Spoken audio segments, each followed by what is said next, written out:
Guys, this build has it all. Whether you want to carry your team through Grandmasters, solo flawless any content in the game, or complete raids, I can guarantee you that this build will allow you to do that and much more. I have personally been using it to farm Grandmasters for the past few seasons, and it's a blast to use, especially when there's a void burn. In fact, I'm going to be starting a series where I solo flawless every single dungeon in the game with this exact same build, so make sure you stick around. Void shines the most thanks to all the buffs and debuffs that this subclass is able to apply to us as well as our enemies. We are going to be starting with a very important one, that being Overshields. Overshields are the core of a Void Titan build, as you are able to reapply them constantly with multiple abilities like our melee and our barricade, thanks to the aspect Bastion, which provides us and our allies an overshield whenever we use our barricade or super.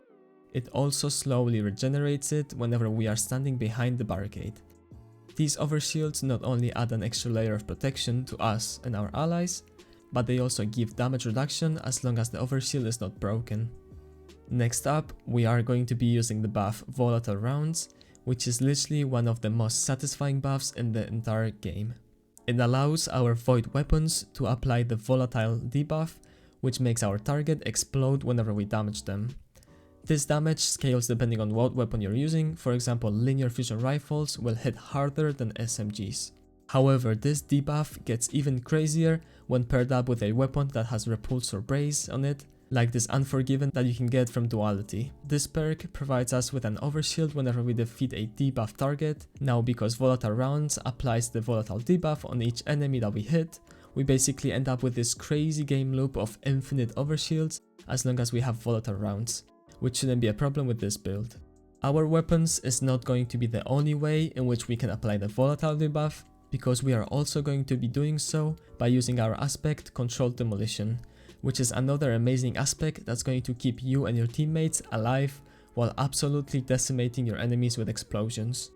Controlled Demolition applies the volatile debuff to our enemies whenever we hit them with an ability. However, the best part about this aspect is that every time those enemies die to the volatile explosion, us and our allies are going to get healed, which is why I love this build. It provides you with so many different ways to keep your team alive, and trust me, there's no better feeling than having a good Void Titan in the team.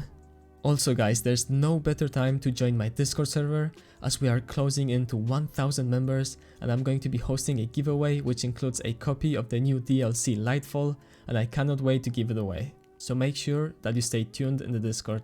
The build only gets better from now on. We can't forget about one of the best buffs in the entire game, Devour. This absolutely broken buff heals you back to full HP whenever you get a kill, and as if that wasn't enough, it also gives you grenade energy on kills. We are going to be proccing Devour thanks to our fragment Echo of Starvation, which activates Devour whenever we pick up an Orb of Power.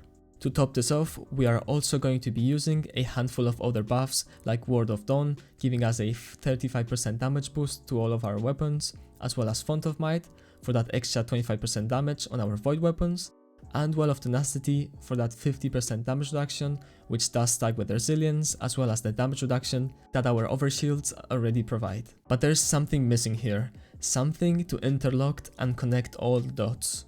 Something that will take this whole build to the next level. And that is our good old favorite exotic, Heart of Use Me in Any Build Light. This exotic is going to take everything we just went over and make it even stronger by giving us harder hitting grenades, as well as melees, and a crazy fast regeneration rate on all of our abilities. Alright, enough of that, let's hop into the aspects, fragments and mods. Stat-wise, you want to prioritize Resilience, followed by Discipline, and then Recovery and Strength.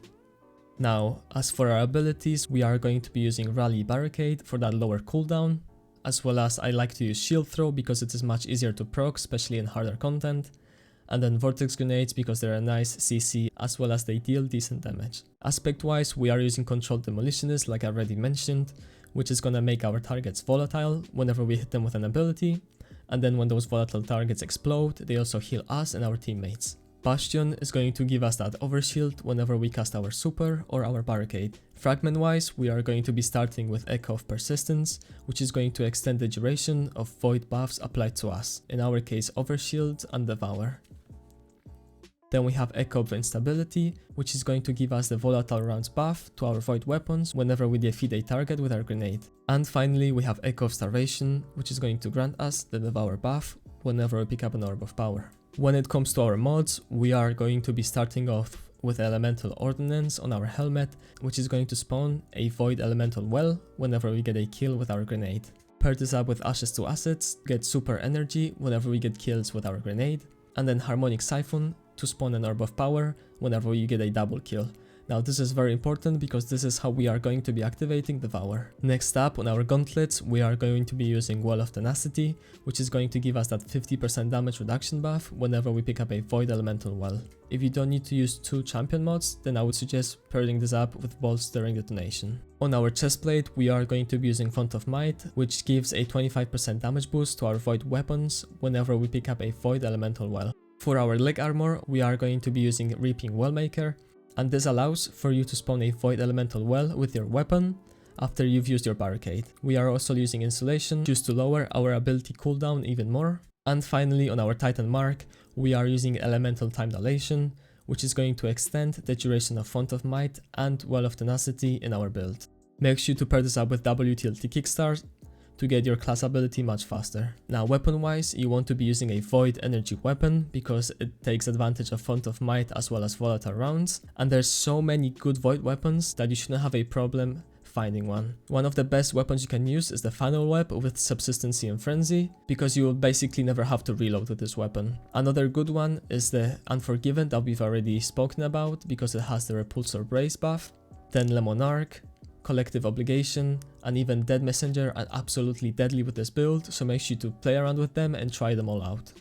Now, in order to play this build at its fullest potential, you're going to need to use a Void weapon. Luckily for you, there are so many good Void weapons in the game that it shouldn't be too hard to find one.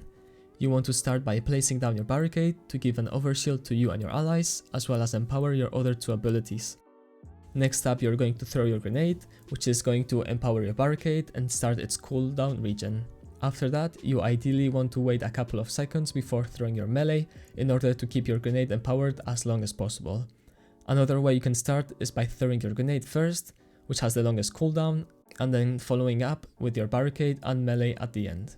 Getting a weapon kill after using your barricade will spawn a Void Elemental Well, which will activate Well of Tenacity as well as Font of Might. You will also be spawning Void Wells by getting kills with your grenade, while also receiving the volatile buff, making your weapons even deadlier.